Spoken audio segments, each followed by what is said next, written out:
Please make sure that you have updated your vocab section, so get that first and then continue with these notes. So the vocab that you just put down in your notebook, those were examples using both letters and numbers. Now what we're going to do is put those examples into words. So the blank property states that changing the order of addends or factors does not change the sum or product. In other words, we can flip the order whether we are multiplying or adding, and it's still going to give us the same value. That is the commutative property. The commutative property. Number 2, the blank property states that changing the grouping of addends or factors does not change the sum or product. So in other words, we're talking about parentheses, the way things are grouped. The way I like to remember this one is it's the associative property. It's the associative property. And think about like the groups of friends that you hang out with. You associate with certain people. So remember, the associative property is dealing with parentheses on how things are grouped. Number 3, the blank property of addition states that the sum of any number and 0 is that number. This is the identity, specifically for addition. So we can take any number that we add it together with 0, it's always going to give us back that same exact number. So 10 plus 0 equals 10. A million plus 0 equals 1 million. That is the identity property. Number 4, the blank property of 0 states that the product of any number and 0 is blank. This one we use all the time in math, and it makes it really simple. It's the multiplication. It is the multiplication property of 0, and that states that the product of any number and 0 is always 0. 10 times 0 is 0. A million times 0 is 0. Number 5, this one is the identity property, this time for multiplication.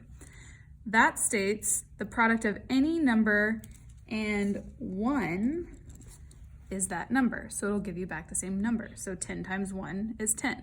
A million times 1 is 1 million. Number 6, equivalent expressions.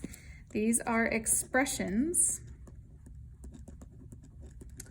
These are expressions that have the same value. They are expressions that have the same value. Think about the word equivalent. You have equal, and then here at the end of it, you can think about value. So whenever we evaluate something, we figure out what it equals. We solve it. Number 7, we can use these properties. We can use these properties to write equivalent expressions, and that's what we're about to do underneath.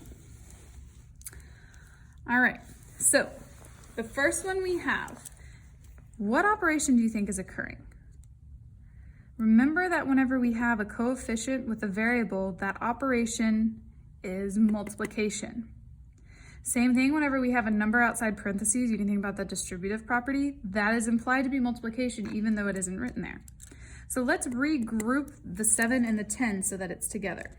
So let's do 7 times 10, and then we keep our k out on the outside. Because we just changed the order of the grouping, this is the associative property. Now you might be asking me, Mrs. Cravens, why do I have to write the property next to it? So whenever you get into higher math classes, you'll have to write these things called mathematical proofs. And that is literally just proving why something works. So for example, someone had to find the area of a square and a rectangle, and they had to prove that that formula works for every single rectangle, every single square.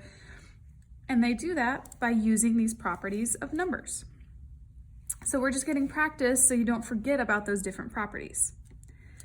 Okay, so now let's continue solving.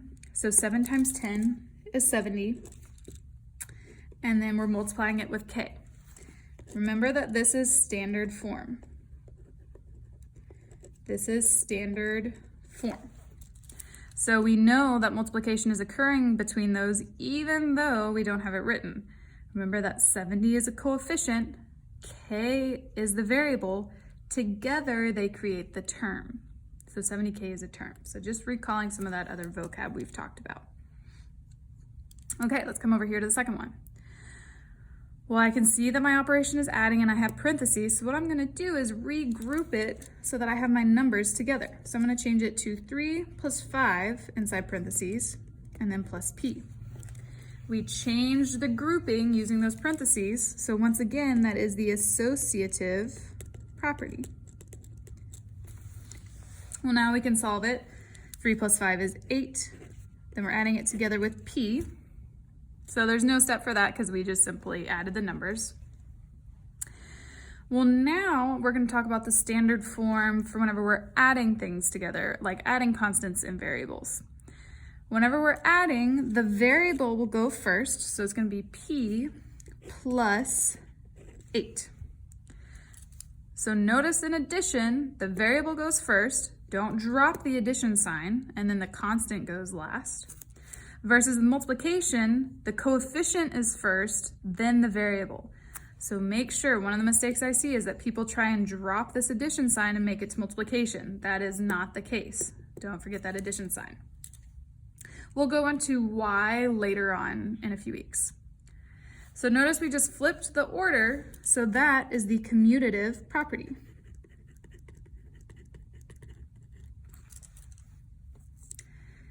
Okay, our next one, let's regroup so we have our numbers next to each other. So let's do 12 times 0 times m. I just flipped the order, so that's the commutative property. Well, 12 times 0 is 0, so now I have 0 times m. This, up at the top of our notes, was the multiplication property of 0. And I'm going to abbreviate it.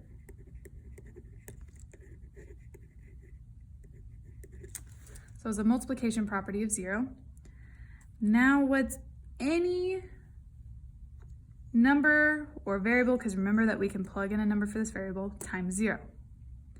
It's always going to equal 0, no matter what.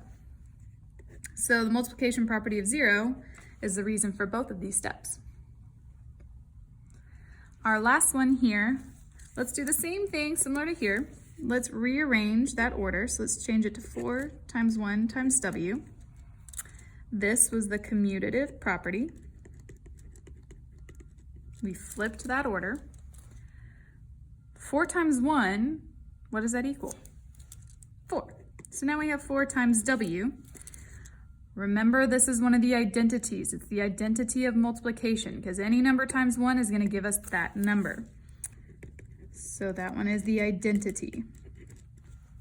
And then lastly, we want to make sure that we put it in standard form. So that would be for w, we can drop that multiplication sign. Please also go ahead and make a note that right here, this is the standard form for addition, whenever we are adding variables and constants together. Okay, now what you need to do is flip over and give these a go. Try and practice them on your own. Then whenever you're ready, return to this video and check to see if you got them correct. And so we had done this part in class with practice with a partner. So I want you to try them, give them a go, then come back and check.